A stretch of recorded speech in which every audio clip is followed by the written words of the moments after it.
Shalom, shalom! Kamusta tayo mga kaliba? Ngayon ay araw ng Biyernes or Friday.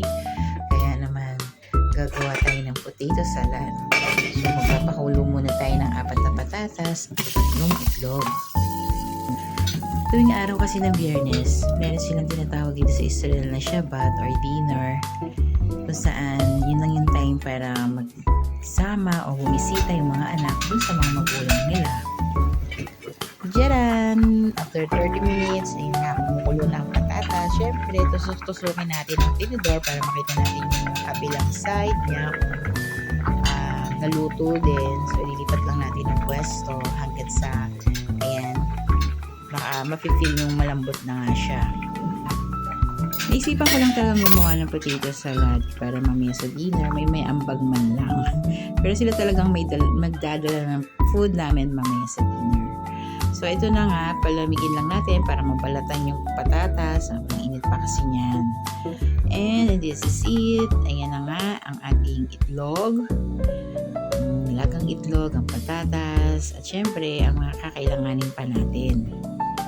Vinegar, yung cucumber, or pipino sa lata, can, mayonnaise, at saka custard. Hindi ko alam yung tawag sa isa, pero sarap din yun. So, ayun na nga, inati ko na sa square yung mga patatas, then yung itlog, and then sinunod ko na ang onion, yan, ganyan lang. Hindi naman kaliitan, hindi rin sobrang laki.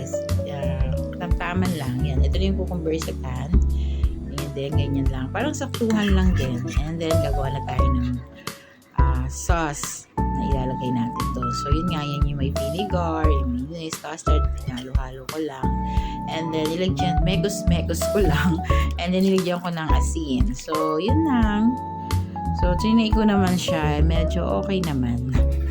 And, ayan, meron na tayong may ampag para sa dinner mamaya. Shabbat shalom. So, yun lang guys. And please subscribe to my YouTube channel, Arriva Avril, and follow or like my FB page, Arriva Avril. Yun lang. Bye!